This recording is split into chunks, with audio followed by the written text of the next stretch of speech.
Paul is going to use some very strong arguments to get this Roman readers to buy into their need to love one another.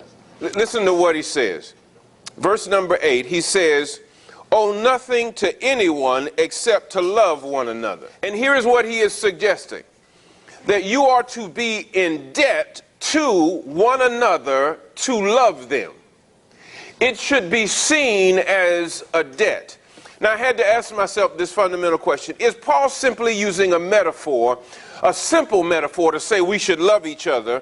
Or does he really expect us to see our love as a debt to one another?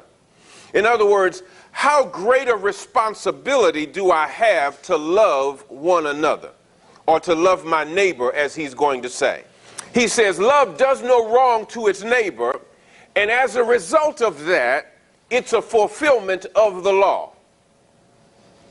Now, let me say something to you that may not be so obvious.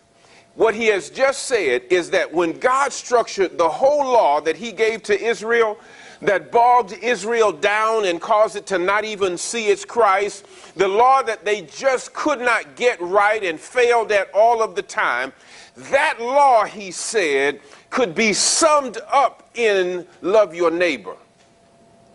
Let me be as direct and let me be as direct as I can. You can't claim salvation if you can't love somebody.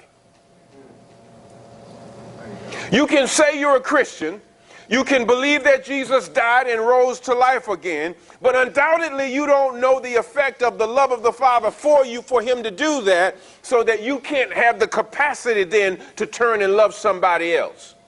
Here's what the apostle says. There's a way you live in the nighttime, and it is about you. It's self-centered.